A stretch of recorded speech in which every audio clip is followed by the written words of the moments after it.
Elon Musk के tweet और राहुल गांधी के ईवीएम पर उठे सवाल के बाद एक बार फिर देश भर में ईवीएम को लेकर बहस छिड़ गई कि ईवीएम हैक हो सकती है या नहीं। बता दें कि इन आरोपों के बीच ईवीएम के ओटीपी से अनलॉक होने के नए आरोप भी लगे।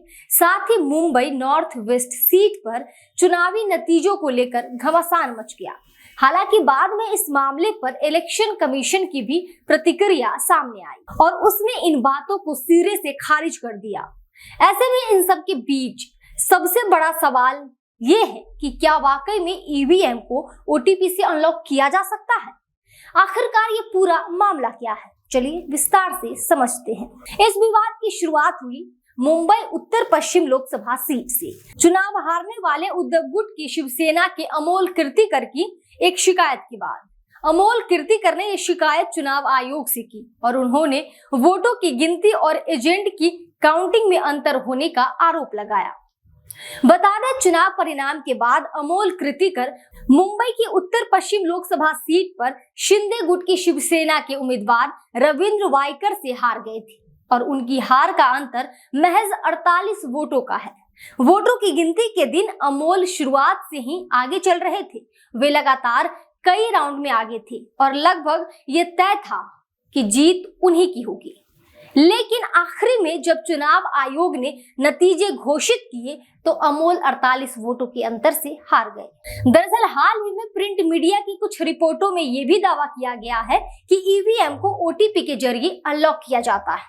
इसी के बाद कई नेताओं के आरोप लगे, जिसके बाद मुंबई पुलिस ने भी कहा है कि इस बात की जांच हो रही है, लेकिन पुलिस ने अपनी तरफ से ऐसी कोई जानकारी नहीं दी है। मुंबई पुलिस ने एक्स पर लिखा कि मतगणना स्थल पर मोबाइल फोन और इलेक्ट्रॉनिक वस्तुओं के उपयोग पर प्रतिबंध के बावजूद एक व्यक्ति को अवैध रूप से मोबाइल फोन का उपयोग करने की अनुमति देने के आरोप में वनराई पुलिस स्टेशन में मामला दर्ज किया गया। मामले की अभी भी जांच चल रही है।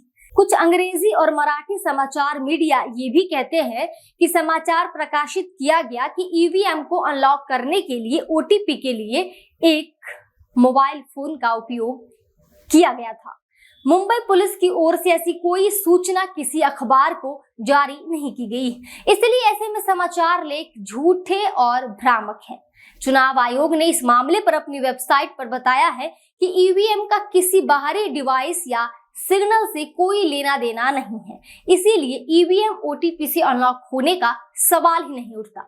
एक प्रेस वार्ता के दौरान मुंबई उत्तर पश्चिम की रिटर्निंग ऑफिसर वंदना सूर्यवंशी ने भी ये बताया कि ईवीएम एक स्टैंडर्ड अलोन सिस्टम है, यानी किसी से कनेक्ट नहीं होता।